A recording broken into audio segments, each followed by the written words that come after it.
ওম শান্তি। আজকের বাংলা মুরলি তারিখ 2রা ফেব্রুয়ারি 2024। প্রাতঃমুরলি ওম শান্তি বাপদাদা মধুবন। বাবা বলেন, মিষ্টি বাচ্চারা, উচ্চ পদ প্রাপ্ত করার জন্য বাবা তোমাদের যা পড়াচ্ছেন, যেভাবে পড়াচ্ছেন ঠিক সেভাবেই তাকে ধারণ করো। সর্বদা শ্রীমতে চলতে থাকো। আজকের প্রশ্ন, কখনো যেন আক্ষেপ না হয় তার জন্য কোন বিষয়ে ভালোভাবে ভাবনা চিন্তা করতে হবে? উত্তর, প্রতিটি আত্মা যে পার্ট প্লে করছে তা ড্রামায় পূর্ব নির্ধারিত।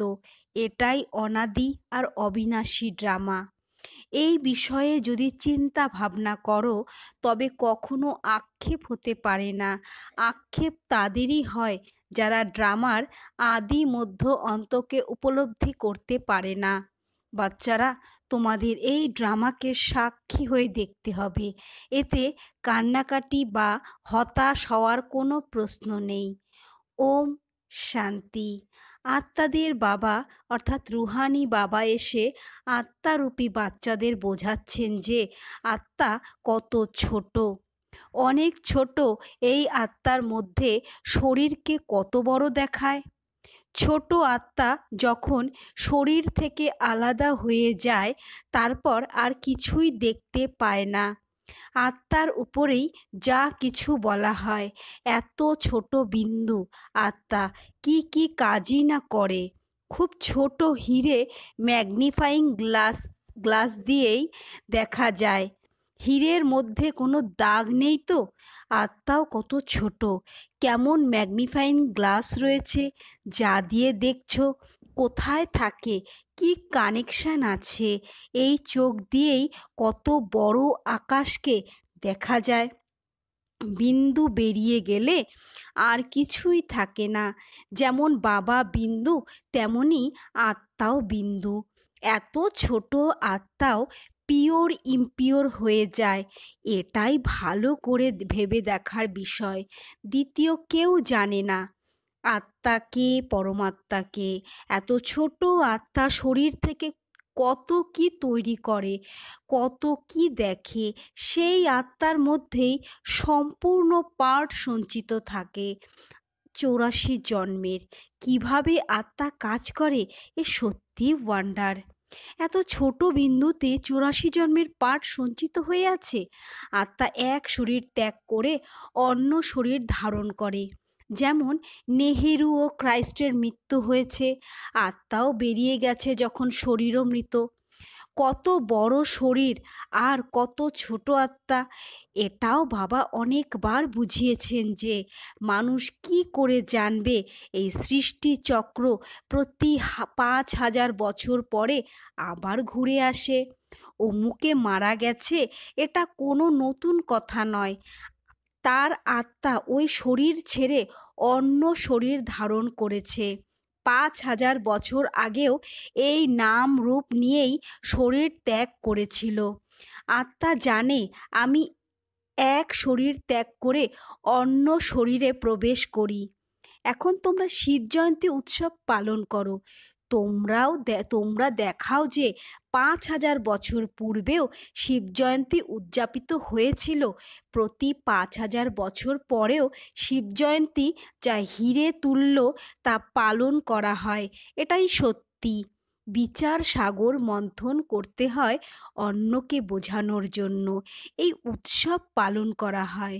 তোমরা বলবে এ কোনো নতুন কথা নয়, হিস্ট্রি রিপিট হয়। সুতরাং 5,000 বছর পরেও যার যে পার্ট থাকে তাকে সেই শরীর ধারণ করতে হয়। নিজের নাম রূপ দেশকাল ছেড়ে অন্য শরীর ধারণ করে। এর উপরে বিচার সাগর মন্থন করে এমনভাবে লেখো যাতে মানুষ অবাক হয়ে যায়। বাচ্চাদেরকে আমি জিজ্ঞাসা করি না যে এর আগে কি দেখা হয়েছে। এত ছোট আত্মাকেই তো জিজ্ঞাসা করা হয়, তাই না? এই নাম রূপ নিয়ে আগে কি দেখা হয়েছে, আত্মাই শোনে। অনেকেই বলে, হ্যাঁ বাবা, তোমার সাথে কল্পপূর্বে মিলিত হয়েছিলাম। সম্পূর্ণ ড্রামার পার্ট বুদ্ধিতেও আছে। ওরা হলো জাগতিক অর্থাৎ হ্রদের হ্রদের ড্রামার অ্যাক্টার্স, আর এ হলো অসীমের অর্থাৎ বেহদের ড্রামা। এই ড্রামা হুবহু অ্যাকুরেট, এর মধ্যে বিন্দুমাত্র ফারাক নেই। এখানে বায়োস্কোপ হলো জাগতিক, যা মেশিনের সাহায্যে চলে, বড়জোর ২-৪ রিল ঘোরে। আর এ হলো অনাদি অবিনাশী একটাই অসীমের অর্থাৎ বেহদের ড্রামা। এই ড্রামাতেই কত ছোট আত্মা এক পার্ট প্লে করে আবার দ্বিতীয় পার্ট প্লে করে। ৮৪ জন্মে কত বড় ফিল্মের রিল হবে তাহলে। এ হলো নেচার, কারো কারো বুদ্ধিতে ধারণ হবে। এ হলো রেকর্ডের মতো, অত্যন্ত ওয়ান্ডারফুল। ৮৪ লক্ষ তো হতে পারে না, ৮৪ চক্র। একে কিভাবে বোঝানো যেতে পারে? সাংবাদিকদের কাছে যদি তোমরা ব্যাখ্যা করো, তবে তারা সংবাদপত্রে প্রচার করতে পারে, ম্যাগাজিনেও প্রচার করতে পারে। আমরা এই সঙ্গমের কথাই বলছি। সত্যযুগে এসব কথা তো হবে না, না কলিযুগে হবে। জন্তু জানোয়ার ইত্যাদি যা কিছু আছে সবার জন্যই বলা হবে, আবার ৫,০০০ বছর পরে দেখব কোনো পার্থক্য হবে না। ড্রামায় পূর্ব নির্ধারিত। সত্য যুগে জন্তু জানোয়ারে খুব সুন্দর হবে। সম্পূর্ণ ওয়ার্ল্ডের হিস্ট্রি জিওগ্রাফি রিপিট হবে, যেমন ড্রামায় শুটিং হয়। একটা মাছি উড়ে চলে গেলে তাও রিপিট হবে। এখন আমরা এই সব ছোট ছোট জিনিসকে খেয়াল তো করব না। সর্বপ্রথম তো বাবা স্বয়ং বলেন, আমি কল্পে কল্পে সঙ্গম যুগে এই ভাগ্যশালী রথের অর্থাৎ ব্রহ্মা শরীরের মধ্যে আসি। আত্মা জিজ্ঞাসা করে, এত ছোট বিন্দুর মধ্য থেকে কোথা থেকে কিভাবে আসে? ওনাকে জ্ঞানের সাগর বলা হয়। এসব কথা বাচ্চারা তোমাদের মধ্যে যারা সুবুদ্ধি সম্পন্ন তারাই বুঝবে। প্রতি ৫,০০০ বছর পরে আমি আসি। কতখানি ভ্যালুয়েবল এই ঈশ্বরীয় পাঠ! বাবার কাছেই অ্যাকুরেট নলেজ আছে, যা বাচ্চাদের প্রদান করেন। তোমরা কেউ জিজ্ঞাসা করলে চট করে বলে দিতে পারবে সত্যযুগের আয়ু ১২৫০ বছরের। এক জন্মের আয়ু ১৫০ বছর করে হয়। কত পার্ট প্লে করতে হয়? সমস্ত চক্র বুদ্ধিতে ঘোরে। আমরা ৮৪ জন্ম গ্রহণ করি। সম্পূর্ণ সৃষ্টি এভাবেই চক্রাকারে ঘুরতে থাকে। এটা অনাদি অবিনাশী নির্ধারিত ড্রামা। এতে নতুন কোনো সংযোজন হতে পারে না। মনে রাখতে হবে যে সব কিছুই পূর্ব নির্ধারিত। চিন্তা করে কিছুই হবে না, যা কিছুই হবে সবই ড্রামায় নির্ধারিত। সাক্ষী হয়ে দেখতে হবে। ওই নাটকে কেউ এমন পার্ট প্লে করে যে দুর্বল চিত্তের লোকেরা সেই নাটক দেখে কান্নাকাটি শুরু করে। এ তো নাটক, তাই না? এটা সত্যি যে এতে প্রতিটি আত্মা নিজের পার্ট প্লে করছে। ড্রামা কখনো বন্ধ হয় না। এখানে কান্নাকাটি করার বা আক্ষেপের কোনো প্রশ্নই নেই। কোনো নতুন কথা নয় তো।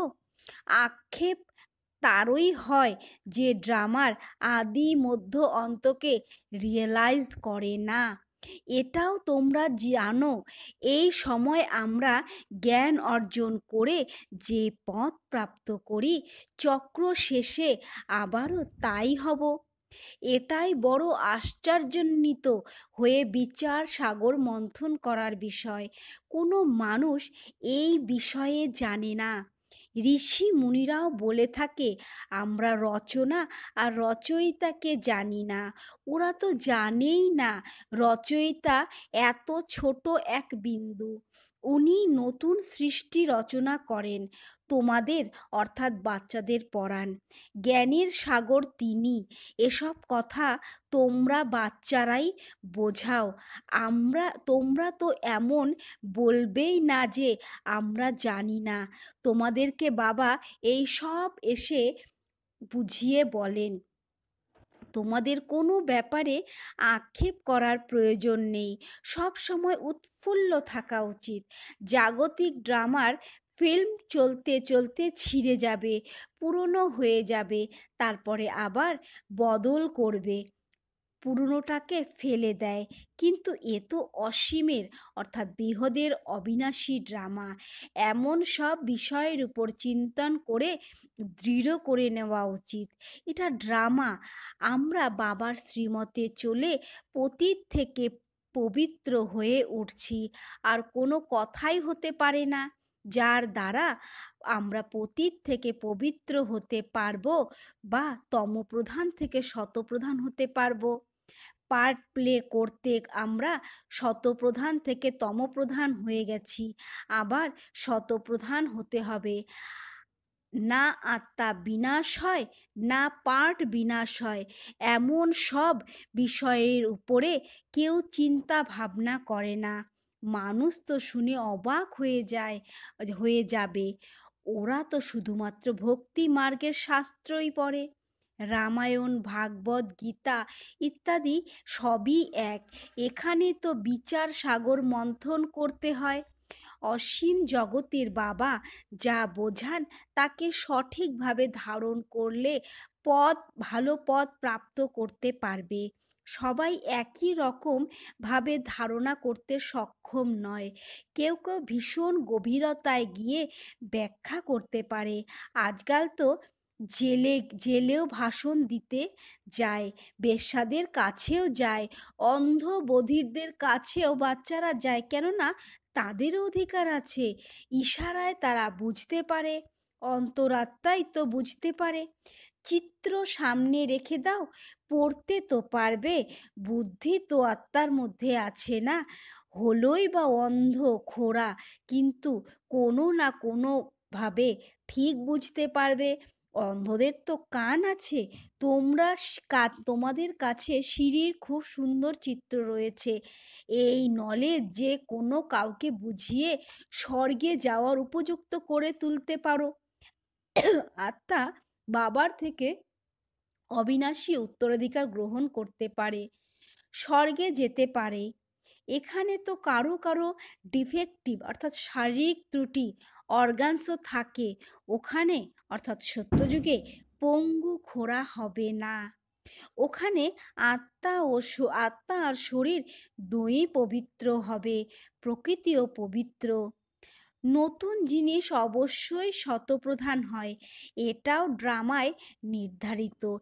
এক সেকেন্ডেও পরের মুহূর্তে এক হতে পারে না, কিছু না কিছু পার্থক্য থাকবেই। এইভাবেই ড্রামাকে সাক্ষী দ্রষ্টা হয়ে দেখতে হবে। এই নলেজ এখন তোমরা পাচ্ছ, তারপর আর কখনো পাবে না। প্রথমে তো এই নলেজ ছিলই না।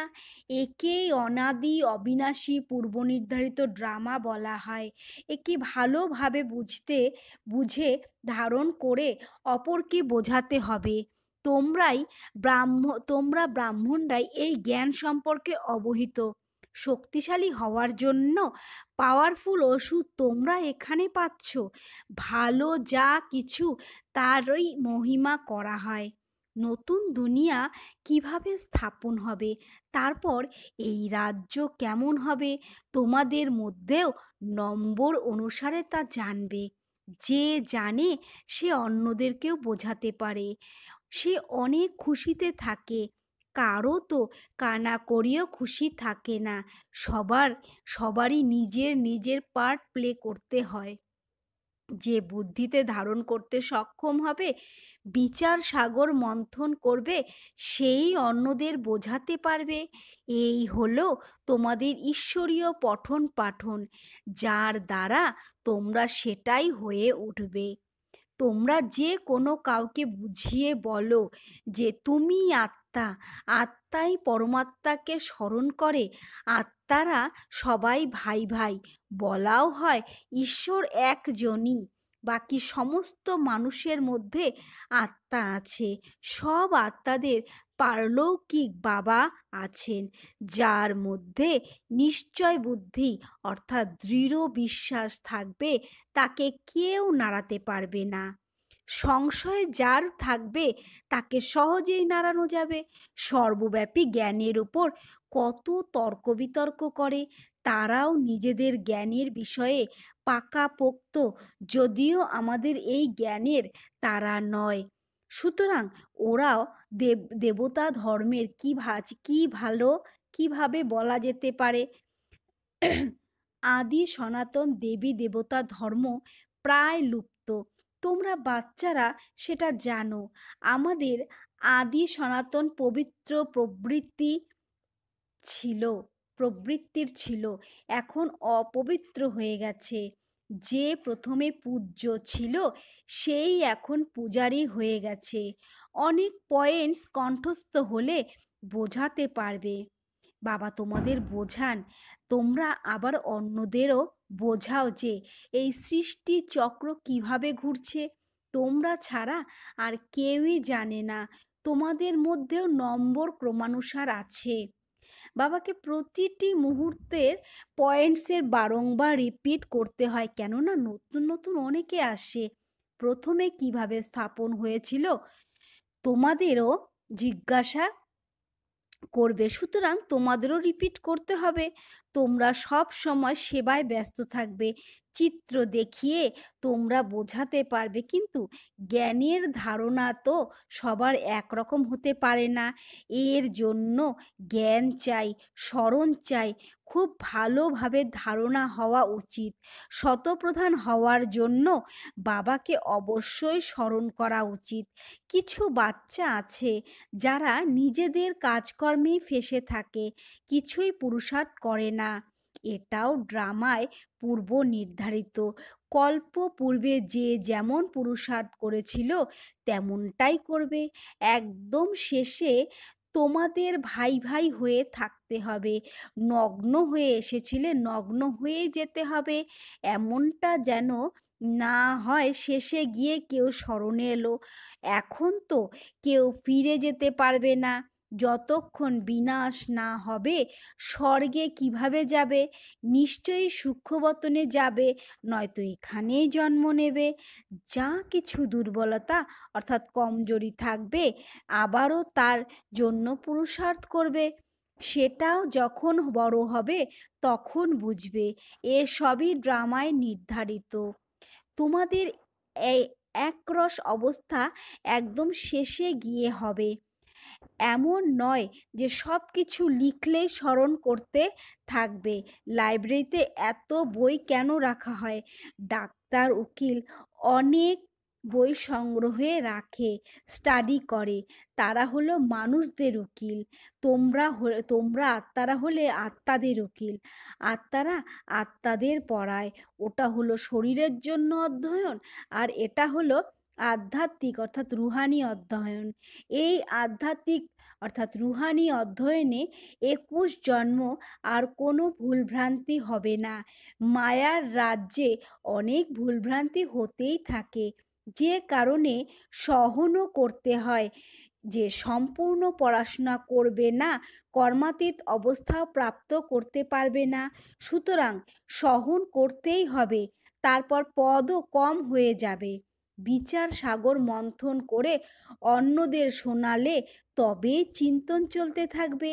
বাচ্চারা জানে কল্প পূর্বেও বাবা এভাবেই এসেছিলেন, যার শিব জয়ন্তী উদযাপিত হয়। লড়াই ইত্যাদি তো কোনো প্রশ্নই আসে না। ওসব হলো শাস্ত্রের কথা। এ হলো জ্ঞানের পঠন পাঠন। আমদানিতে খুশি অনুভব হয়। যে লক্ষপতি হয় তার অগাধ খুশি থাকে। কেউ লক্ষপতি হয়, কেউ বা কোটিপতি, আবার কারো অল্প পয়সা থাকে। সুতরাং যার কাছে যত পরিমাণ জ্ঞান রত্ন থাকবে তার অগাধ খুশিও থাকবে। আচ্ছা, মিষ্টি মিষ্টি হারানিধি বাচ্চাদের প্রতি মাতা পিতা বাপ দাদার স্মরণে স্নেহসুমন আর সুপ্রভাত। আত্মাদের পিতা তার আত্মারূপী বাচ্চাদেরকে জানাচ্ছেন নমস্কার। আত্মারূপী বাচ্চারাও তাদের আত্মারূপী পরমপিতা পরমাত্মাকে জানাচ্ছেন নমস্কার, সুপ্রভাত। আজকে ধারণার জন্য মুখ্য সার: ১. বিচার সাগর মন্থন করে নিজেকে জ্ঞান রত্নে পরিপূর্ণ করে তুলতে হবে। ড্রামার রহস্যকে ভালোভাবে বুঝে অন্যদেরও বোঝাতে হবে। কোনো ব্যাপারে আক্ষেপ না করে সব সময় উৎফুল্ল থাকতে হবে। ২. নিজের অবস্থা দীর্ঘ সময় ধরে একরস স্থিতিতে স্থির করতে হবে, যাতে শেষে গিয়ে এক বাবা ছাড়া দ্বিতীয় কেউ স্মরণে না আসে। অভ্যাস করতে হবে যে আমরা ভাই ভাই অর্থাৎ আত্মা, এখন ফিরে যেতে হবে। আজকের বরদান: অলসতার তরঙ্গকে বিদায় দিয়ে সদা উৎসাহ উদ্দীপনাতে থাকা বিচার বুদ্ধি সম্পন্ন আত্মা ভব। অলসতার তরঙ্গকে বিদায় দিয়ে সদা উৎসাহ উদ্দীপনাতে থাকা বিচার বুদ্ধি সম্পন্ন ভব।